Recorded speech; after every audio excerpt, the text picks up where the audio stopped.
আসসালামু আলাইকুম। কেমন আছো সবাই? আশা করছি সবাই ঠিকঠাক আছো। আজ আমি তোমাদের জন্য রিসেন্টলি রিলিজ হওয়া নতুন একটা অ্যাকশন কমেডি মুভির গল্প নিয়ে চলে এসেছি।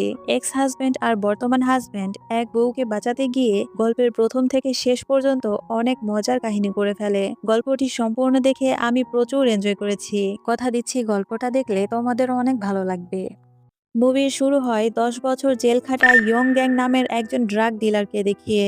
আর এ হচ্ছে আরেক ড্রাগ ডিলার মাদুজুন ও তার স্ত্রী হেরান। যত আকাম কুকাম আছে তারা এখানে বসে সব হ্যান্ডেল করে। এক ছেলে আসে মাদুজুনের থেকে ড্রাগ নিতে। ওই সময় এন্ট্রি নেয় গল্পের মেইন লিড চংশিক। খুব অভিজ্ঞতার সাথে স্মার্টলি চংশিক ছেলেটির হাতে হাত করা পরিয়ে দেয়। ইয়ং গ্যাং জেল থেকে বেরিয়ে জানতে পারে বর্তমানে মাদুজুন পুরো বিশ্ব কাঁপাচ্ছে। তাই সে সোজা মাদুজুনের অফিসে হাজির হয়। রিসেপশনে এসে বলে সে মাদুজুনকে শুধু একটা হ্যালো বলতে চায়। মেয়েটি তার নাম জিজ্ঞাসা করলে সে বলে আমার নাম কিম ইয়ং গ্যাং। মেয়েটি বলে কি বললেন? Kim Young Gwang. লোকটা বলে না, আমার নাম ইয়ং গ্যাং। এটা শুনে মেয়েটা বলে ইয়ং গাড়ি দানবের মতো দেখতে। গ্যাং বলে জি না, ইয়ং গ্যাং গ্যাংস্টারদের মতো দেখতে। এরপর সে গিয়ে মাদুজনের সঙ্গে দেখা করে। গিয়েই বলে তুমি কি জানো আমি কে? মাদুজন বলে হ্যাঁ জানি, তুমি কিম ইয়ং গোয়াং। এরপর ইয়ং গোয়াং এর মাথায় গরম হয়ে যায়। সে বলে আমি কিম ইয়ং গ্যাং। এরপর সে মাদুজনকে বলে তার সঙ্গে হাত মিলিয়ে কাজ করতে। কিন্তু শেষ পর্যন্ত ওরা ইয়ং গ্যাংকেই ঘাড় ধাক্কা দিয়ে বাহিরে বের করে দেয়। তাকে বের করে দেওয়ার সময় আবার তাকে কিম ইয়ং গোয়াংই বলে ডাকে। এরপর দেখা যায় ডিটেকটিভ চংশিক তার দলবল নিয়ে একটি বিপজ্জনক ড্রাগ কার্টেলের ওপর রেইড দেয়। ড্রাগ লর্ড মাদোজুন এর সাথে তার চরম লেভেলের মারপিট হয়। চংশিক এমন একজন গোয়েন্দা যার হাত থেকে কেউই ছাড় পায় না। সে যত বড় গ্যাংস্টারই হোক সে সবাইকেই হ্যান্ডকাপ পরাতে পারবে। চরম হট্টগোল আর মারামারির পর সে ড্রাগ লর্ড মাদোজুনকে হাতে নাতে গ্রেফতার করতে সক্ষম হন। আর ইনি হচ্ছেন গল্পের দ্বিতীয় মেইন লিড মিস্টার লি মিনশেক। তিনি একজন সফল পশু চিকিৎসক। চুনশিকের স্ত্রী সিনার সাথে চংশিকের ডিভোর্স হওয়ার পর সিনা এই পশু চিকিৎসক লি মিনকে বিয়ে করে। একদিন সিনা তার মেয়ে ইউনচুকে নিয়ে আসে তার আসল বাবা চংশিকের সাথে দেখা করাতে। ইউনচুর বাবা মেয়ের জন্য একটি ঘড়ি নিয়ে আসে। তখন ইউনচু দেখায় তার সৎ বাবা তাকে আগেই একটি স্মার্ট ওয়াচ কিনে দিয়েছে। পরদিন চংশিক অফিসে আসলে দেখে জোয়ারা দাঁড়িয়ে আছে। তিনি মূলত পেশায় একজন সাংবাদিক এবং তিনি চংশিককে পছন্দ করে। কিন্তু চংশিক তাকে একদম পাত্তা দেয় না। মিশন সফল করে চংশিক বেশ ফুরফুরে মেজাজে আছে। দেখা যায় মেয়ের স্কুলের এক অনুষ্ঠানে ইয়ঞ্জুর দুই বাবাই সেখানে উপস্থিত আছে। চংশিক আর মিনশেক দুজনেই ইয়ঞ্জুর বাবার এক আসনে বসার জন্য ঝগড়া শুরু করে দেয়। এ বলে আমি তার বাবা, আর ও বলে না আমি তার বর্তমান বাবা। মানে এদের কথা হচ্ছে ইয়ঞ্জুর বাবাকেই বসতে হবে এই চেয়ারে। হুট করে কে যেন একটা পাশ থেকে পাদ মেরে দেয়। আর চংশিক লিমিন শিখকে বলে আপনি এটা কি পাবলিক প্লেসে পাদ মেরে দিলেন? এদিকে সিনা তার মেয়ে ইয়ঞ্জুকে নিয়ে ফার্মেসিতে যাওয়ার সময় কেউ তাদের কিডন্যাপ করে নেয়। স্কুলের প্রোগ্রামে না আসায় সিনার দুই স্বামী চিন্তায় পড়ে যায়। চংশিকের কাছে হেরানের ফোন আসে। সে বলে তার মেয়ে ও প্রাক্তন স্ত্রীকে কিডন্যাপ করা হয়েছে। সে বলে তার স্বামী দোজনকে তার কাছে ফেরত দিলে সে ইয়ঞ্জু ও সিনাকে ছেড়ে দিবে। সিনার দুই স্বামী তাদেরকে উদ্ধার করার জন্য গাড়িতে ওঠে। তখন চংশিক বলে সিনার সাথে আমার মেয়েও আছে, তাই আমি তাদেরকে উদ্ধার করতে যাব। তখন মিনশেক বলে তার স্ত্রী সিনাও 3 মাসের প্রেগন্যান্ট, তাই তাকেও সেখানে যেতে হবে। চংশিকের কাছে আবার কল আসে। ওই ফোন কল নিয়েও আবার দুজন টানাটানি শুরু করে দেয়। তখন হেরান বলে তার স্বামীকে কোথায় আনতে হবে এটা মাদুজুনকে জিজ্ঞাসা করলেই সে নিজেই বলে দিবে। তখন তারা দুজন একটি প্ল্যান করে। আরো কিছু ইনভেস্টিগেশন এর উছিল্লায় চংশিক মাদুজুনকে থানা থেকে বের করে আনবে। আর মিনশেক অন্য একটি গাড়ি নিয়ে পুলিশের গাড়ির সাথে ধাক্কা লাগিয়ে দেবে। দুর্ঘটনার অজুহাত দিয়ে তারা দুজন মাদুজুনকে নিয়ে পালিয়ে আসবে। কথা মতো চংশিক মাদুজুনকে নিয়ে গাড়ি করে বেরিয়ে আসে। দূর থেকে মিনশেক গাড়ি নিয়ে রেডি হচ্ছে। সে গাড়িকে ধাক্কা লাগানোর উদ্দেশ্যে আসলেও একটুর জন্য গাড়িকে মিস করে ফেলে। কিন্তু দেখা যায় অন্য একটি গাড়ি এসে ঠিকই তাদেরকে ধাক্কা মেরে দেয়। দেখা যায় মাদুজুন ইয়ং গ্যাং এর প্রস্তাবে রাজি না হয়ে তাকে বের করে দেওয়ায় সে তার দলবল নিয়ে মাদুজুনকে মেরে ফেলতে এসেছে। মিনশেক এসে চংশেককে গাড়ি থেকে টেনে বের করে, সাথে মাদুজুনকেও বের করে আনে। পুলিশ আবার সিসিটিভি ফুটেজে এই সিন দেখে ফেলে। এই পশু ডাক্তারের সাথে তাদের গোয়েন্দা কি করছে? তারা কেনই বা মাদুজুনকে নিয়ে পালালো? আর কেনই বা ইয়ং গ্যাং তাদের গাড়ি ধাক্কা মারে? প্রধান অফিসার চংশিককে ফোন করে এ ব্যাপারে তাকে জিজ্ঞাসা করে। চংশিক না বোঝার ভান করে ফোন রেখে দেয়। এদিকে মিনশেক মাদুজুনের চোখ দেখে বলে আমার মনে হচ্ছে তুমি মানুষরূপী কুকুর, না না নেকড়ে। এটা বলে মিনশেক তার গলায় একটা অ্যান্টিবার্গ কলার লাগিয়ে দেয়। এটা এমন একটা ডিভাইস যা দিয়ে ছোট পরিসরে ইলেকট্রিক শকও দেওয়া যায়। তখন হিরান আবারও কল দেয়। সাথে সাথে মিনশেক ফোনটা নিয়ে বলে, এই যে আসল স্বামী এখানে। এসব বলেই এরা দুজন আবার ফোনটা নিয়ে ঝামেলা শুরু করে দেয়। হিরান এবার নিজের শর্ত বদলে ফেলে। সে বলে, শুধু তার স্বামীকে সঙ্গে আনলেই হবে না, তাদের আস্তানায় একটি গুরুত্বপূর্ণ জিনিস ফেলে এসেছে। যদি সন্তানকে বাঁচাতে চাও তাহলে সেটাও সঙ্গে আনতে হবে। ইয়ংগ্যাং তখন প্ল্যান করে সে আবারও মাদোজুনকে অ্যাটাক করবে। এরপর তারা মাদোজুনের অ্যাপার্টমেন্টে আসে। মাদোজুন লাফাতে লাফাতে কয়েকটা বাটনে চাপ দেয়। এটাই ছিল তার গোপন পাসওয়ার্ড। ওখান থেকে মাদোজুন একটি এআই প্রোগ্রাম নাভি বের করে, যার মধ্যে তার সমস্ত অবৈধ টাকার ডেটা রয়েছে। মাদোজুন বলে এটার দাম যদি ধরতেই হয় তাহলে প্রায় 100 বিলিয়ন ওন। এটা নিয়ে তারা তিনজন বের হয়ে যায়। পেছন থেকে ডুকি গ্যাং তাদের লোকজন নিয়ে তাদের ফলো করতে থাকে, কারণ যে কোনোভাবেই হোক সে মাদোজুনকে মেরে ফেলতে চায়। দেখা যায় মিনশেক অনেক ভালো গাড়ি চালাতে পারত। মিনশেক কৌশলে বারবার ইয়ংগ্যাং এর গাড়িকে হয়রানি করে। সামনে একটা বেড়াল পড়লেও প্রাণীটিকে অক্ষত অবস্থায় রেখেও গাড়ি চালিয়ে নিয়ে যায় মিনশেক। মিনশেক গাড়ি চালাতে গিয়ে হঠাৎ করে একটা গাড়ির সাথে ধাক্কা লেগে যায়। এই সুযোগে মাদোজুন তার নাভি ডিভাইস হাতে নিয়ে গাড়ি থেকে পালিয়ে যায়। পেছন পেছন অনেকক্ষণ খোঁজার পরও চুংশিক ও মিনশেক তাকে খুঁজে পায় না। কিন্তু ইয়ংগ্যাং এর কাছে মাদোজুন ধরা পড়ে যায়। দোজুনের কাছে ইয়ংগ্যাং জানতে পারে তার হাতে থাকা এই নাভি ডিভাইসটি অনেক বেশি মূল্যবান। তাই ইয়ংগ্যাং দোজুনকে গুলি করে মেরে ফেলতে চায়। গুলি করার পর ভুল করে ইয়ংগ্যাং ওই ডিভাইসটা না নিয়েই ওখান থেকে চলে যায়। চুংশিক আর মিনশেক গুলির শব্দ পেয়ে খুঁজতে খুঁজতে মাদোজুনের কাছে চলে আসে। তাকে নিচে পড়ে থাকতে দেখে একটা রশি দিয়ে টেনে তাকে ওখান থেকে রেস্কিউ করে। ইয়ংগ্যাং এর এতক্ষণে মনে পড়ে এই এআই প্রোগ্রাম নাভি ডিভাইসটা তারা ওখানে ফেলে এসেছে। এদিকে চুংশিক আর মিনশেক দেখে মাদোজুন বেঁচে আছে। মিনশেক তাকে হাসপাতালে নিতে চায়, কিন্তু চুংশিক বারণ করে, কারণ তাহলে তাদের ধরা পড়ে যাওয়ার চান্স বেড়ে যাবে। এদিকে ইয়ুনজু আর সিনার জীবন, দোজুন মারা গেলে বিপদে পড়বে। তাই চুংশিক মিনশেককে বলে, তুমি তো ডাক্তার, প্লিজ ওকে বাঁচাও। মিনশেক সঙ্গে সঙ্গে জবাব দেয়, আমি মানুষের ডাক্তার না, পশু চিকিৎসক। তখন চুংশেক একটা দারুণ বুদ্ধি দেয়। সে বলে, তাহলে ওকে মানুষই ভাবতে হবে না, ওকে একটা কুকুর মনে করেই চিকিৎসা করো। এই কথা শুনে মিনশেক সত্যি দোজনকে কুকুর ভেবে চিকিৎসা করতে থাকে। জ্যাকেট খুলে মনে মনে কল্পনা করতে থাকে সে যেন একটা অসুস্থ কুকুরের উপর অপারেশন করছে। তারপর পুরো মনোযোগ দিয়ে সার্জারি শুরু করে দেয়। হঠাৎ দুজনের শ্বাস প্রশ্বাস কমে গেলে তাকে বাঁচানোর জন্য মরিয়া হয়ে চেষ্টা করতে থাকে তারা দুজন। অন্যদিকে ইয়ংগ্যাং তার দলবল নিয়ে আবার সেই জায়গায় ফিরে আসে, কিন্তু এসে দেখে দোজন নেই, এমনকি তার এআই প্রোগ্রাম নাভি ডিভাইসটাও এখানে নেই। তখনই সে বুঝে যায় দোজন এখনো বেঁচে আছে।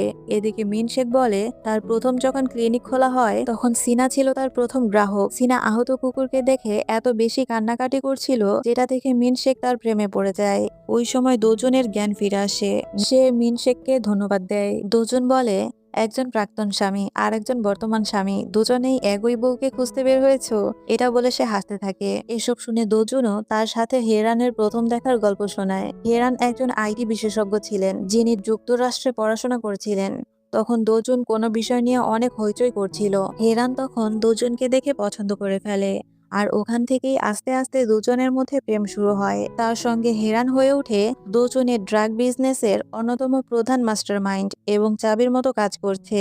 হেরান ও সিনার কাছে জানতে পারে তার প্রাক্তন স্বামী খুব দক্ষ একজন গোয়েন্দা, আর বর্তমান স্বামী এক বিশেষ বাহিনীতে ছিলেন। সাথে সাথে সে একজন চিকিৎসকও। দৃশ্য ঘুরিয়ে দেখায় দুজন খুঁজতে খুঁজতে তার স্ত্রী হেরানের জায়গায় চলে আসে, কিন্তু ওখানে এসে দেখে তার সব লোকজনকে কেউ মেরে রেখে দিয়েছে।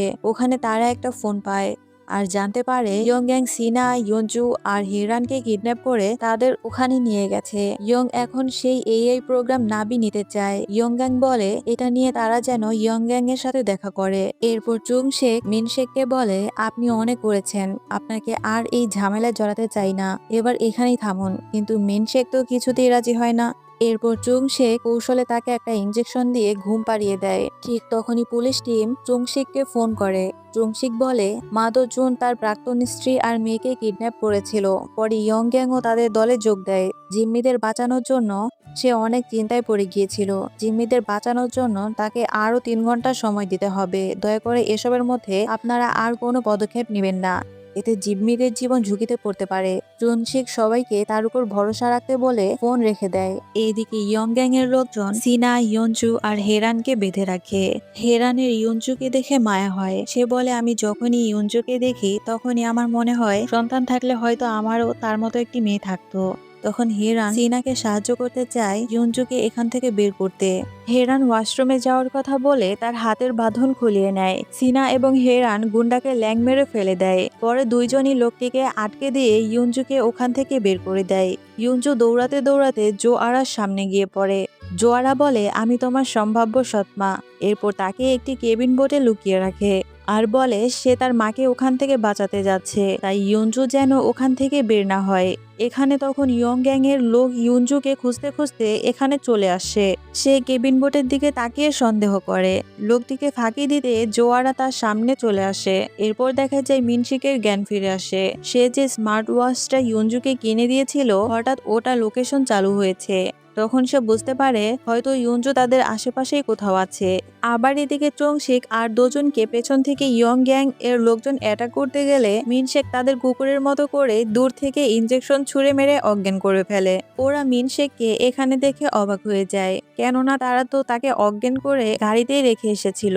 মিনশেক বলে, আমার কথা ছাড়ো, দেখো ইয়ঞ্জুর ঘড়ি চালু হয়েছে, তার মানে ইয়ঞ্জু এই জায়গায় রয়েছে। ইয়ঞ্জুকে খুঁজতে খুঁজতে ওরা তিনজন ওই জায়গায় গিয়ে পৌঁছে। ওখানে গিয়ে তো তারা ধরা খায়, কারণ এটা একটা ফাঁদ ছিল। ইয়ঞ্জু পালিয়ে যাওয়ার সময় তার ঘড়িটা হাত থেকে পড়ে যায়। ইয়ং গ্যাং ওটাকে কাজে লাগিয়ে তিনজনকে এই জায়গায় নিয়ে আসে। মিনশেক ও চংশিককে হাত বেঁধে ইয়ং গ্যাং বন্দি করে রাখে। তাদের এমন এক জায়গায় রাখা হয় যেখানে এরকম কিছু সেট করা হয়েছে যার মাধ্যমে পুরো রুমটাই আস্তে আস্তে বরফ হয়ে যাবে। তাদের মুখে পলিথিন পেঁচিয়ে দেয় যাতে তারা দম বন্ধ হয়ে মরে যায়। এবার বাঁচতে হলে তাদের পলিথিন ছিঁড়তে হবে। এই অবস্থায় চংশিক বলে, আরে গরু ডাক্তার, তুমি কোথায়? মিনশেক বলে, আমি এখন বর্তমান আর তুমি কিন্তু প্রাক্তন, তাই আমাকে সম্মান দিয়ে কথা বলবা। চংশিক বলে, আচ্ছা তোমার জুতা খুলে ফেলো। এরপর চংশিকও নিজের জুতা খুলে ফেলে আর বলে, তোমার মুখ খুলো, হা করো হা। মিনশেক হা করলে চংশিক তার মুখের ভেতর পা ঢুকিয়ে দেয়। এরপর চংশিক তাকে দাঁত দিয়ে মোচা কামড়ে ধরতে বলে। এই বলো তো প্রথমে আঙুলি কামড়ে ধরে, যাই হোক তারপর মোচা কামড়ে ধরলে চংশিকের পা থেকে মোচা বেরিয়ে আসে। তাড়াতাড়ি করে আবার তাকে হা করতে বলে। হা করলে চংশিক পা দিয়ে পলিথিন ফুটো করে ফেলে। এভাবে মিনশেক অক্সিজেন নিতে পারে। চংশিক বলে, আমার জন্য এটা করো তাড়াতাড়ি। চংশিক হা করে। ওর মোচা কামড়ে ধরতে গেলে চংশিক বমি করতে যায় আর বলে, তোমার পা থেকে গন্ধ বের হচ্ছে। চংশিক বলে, ছি, তুমি কয়দিন পা ধোও না। কি আর করা, এরপর চংশিক মোচা কামড়ে ধরে মোচা খুলে ফেলে। এদিকে চংশিক হা করে আছে আর মিনশেক তার মুখ খুঁজে না পেয়ে চোখে মুখে পা দিয়ে দেয়। পরে আবার মুখ মনে করে নাকের ফুটোয় নখ ঢুকিয়ে দেয়। চংশিক বলে, আরে এটা আমার নাক, বোকা। এরপর মুখে আঙুল ঢুকিয়ে দিয়ে পলিথিন ছিঁড়ে ফেলে। অন্যদিকে যেহেতু দোজনের কাছে বিলিয়ন ওন এর এআই প্রোগ্রাম নাবি আছে, তাই সে দোজন ও তার স্ত্রী হেরানকে আলাদা জায়গায় আনে। গ্যাং এর লোকজন আবার জোয়ারাকেও ওখানে ধরে এনে তাদের পাশেই বেঁধে রাখে। আর মিনশেক তো তার হাতের বাঁধন খোলার জন্য দাঁত খিঁচে শক্তি খাটাতে থাকে। ওরে যেখানে বেঁধে রেখেছে ওই জায়গায় বারবার জোরে জোরে ধাক্কা দিতে থাকে। ওর ধাক্কা ঠেলায় উপরে থাকা জিনিসপত্র সব চংশিকের মাথার উপর পড়তে থাকে। দু একটা জিনিসপত্র তো চংশিকের নাক আর মাথায় পড়ে যায়। লাস্ট এমন একটা ধাক্কা মারে পুরো ব্যাচটাই উপরে পড়তে পড়তে বেঁচে যায়। মিনশেক গিয়ে চংশিকের হাতের কাছে পড়ে যায়। মিনশেক বলে, আমি এখন মানুষ নই, আমি এখন একটা কুকুর। এমন একটি কুকুর যা এখন দড়ি কামড়ায়। দড়ি কামড়িয়ে সে চংশিকের বাঁধন খুলে ফেলে। এরপর তারা দুজন ওখান থেকে বের হওয়ার জন্য দুটো রড নেয়। দরজার সাথে রড লাগতেই খায় এক কারেন্ট শক। পরে মিনও সেম ভাবে ট্রাই করতে গিয়ে সেও খায় বৈদ্যুতিক শক। অনেকক্ষণ চেষ্টা করেও তারা দুজন কিছুই করতে পারে না। হাল ছেড়ে দিয়ে ঠান্ডায় গায়ে কাগজ মুড়ি দিয়ে বসে আছে। আবার এদিকে দেখা যায় গ্যাং এআই প্রোগ্রাম নাবি পাসওয়ার্ড জানতে চাইছে। তারা না বলায় গ্যাং ওটা ভেঙে ফেলে। ইয়ং গ্যাং হেরানকে মেরে ফেলতে চায়। আর এদিকে ওরা জমতে জমতে দুরবস্থা। ওরা শেষ চেষ্টা করতে যায়। অনেক কষ্টের পর তারা এ দরজা খুলতে সর্বোচ্চ চেষ্টা করে। এদিকে হেরানকে অ্যাটাক করতে গেলে দুজন এটা দেখে সে রাগে জিদে চিৎকার করে। দুপাশ থেকেই তারা এত বেশি চেষ্টা করে যে তারা বাধা পেরোতে সক্ষম হয়। ইয়ং গ্যাং এর লোকজনদের সাথে দুজনের মারপিট শুরু হয়ে যায়। এক পর্যায়ে দুজন হেরান আর জোয়ারা তাদের কাছে হেরে যায়। ওই সময় এন্ট্রি নেয় দুই স্বামী চুংশিক ও মিনশেক। দুই পক্ষের মধ্যে তুমুল মারামারি চলতে থাকে। দেখা যায় মেয়েরাও কম যায় না, তারাও স্বামীদের বাঁচাতে মারামারিতে সামিল হয়। ওই সময় মারামারির মাঝখানে দুজন হেরানকে নিয়ে ওই বোটটাতে উঠে পড়ে, যে কেবিন বোটে ইউনজুকে লুকিয়ে রাখা হয়েছিল। দুজনকে খুঁজতে খুঁজতে বাহিরে এসে দেখে দুজন বোট নিয়ে পালিয়ে যাচ্ছে। তখন জোয়ারা বলে সে এই বোটের মধ্যে ইউনজুকে লুকিয়ে রেখেছিল। এরপর তারা চিন্তা করে কিভাবে ওই বোটের কাছে গিয়ে পৌঁছাবে। এরপর এই উঁচু টাওয়ারটা দেখে মিনশেকের মাথায় হঠাৎ একটা বুদ্ধি চলে আসে। তারা প্ল্যান করে প্যারাশুটে উড়ে দুজন সরাসরি ওই বোটে গিয়ে পৌঁছে যাবে। চুংশেক ভয়ে প্রায় কাঁপছিল, কিন্তু মেয়েকে বাঁচাতে আর কোনো উপায়ও ছিল না। মিনশেক তাকে ভয় পেতে দেখে এক ধাক্কায় নিচে ফেলে দেয়। দেখা যায় ভয়ে চুংশিক উঠতে উঠতেই অজ্ঞান হয়ে যায়। জ্ঞান ফিরতেই সে হাউমাউ করে চিৎকার শুরু করে দেয়, থামো, এখানে থামো। মিনশেক বলে, আপনি কি ইউনজুকে বাঁচাতে চান না? এদিকে ইউনজুও ভেতর থেকে বাইরে বেরিয়ে আসে। সে দেখে তার দুই বাবাই উড়ে উড়ে তার কাছেই চলে আসছে। এরপর দুই বাবা মিলে ইউনজুকে সেখান থেকে নিরাপদে উদ্ধার করে। পরের দিনে দেখা যায় ইউনজু স্টেজে দাঁড়িয়ে বলছে, আমার নাম ইউনজু, আমার দুই বাবা আছে, তাই আমি দ্বিগুণ সুখী। একজনের একটি সুন্দর হাসি আছে। পরিবার সর্বদা একসাথে থাকে না ঠিকই, কিন্তু তারা উভয়ই আমাকে অনেক ভালোবাসে। এরপর মিনশেক নিজে একটা পাদ মেরে বলে, চুংশিক, এটা আপনি কি করলেন? পাবলিক প্লেসে পাদ মারলেন? মানে গল্পের শুরুর দিকের প্রতিশোধ নিল আর কি। শেষের দিকে চুংশিকের ইউনজুর সেই সম্ভাব্য সৎ মা জোয়ারার সাথে মিল হয়ে যায়। আর এই দৃশ্যের মধ্য দিয়েই আজকের গল্পটি শেষ হয়ে যায়।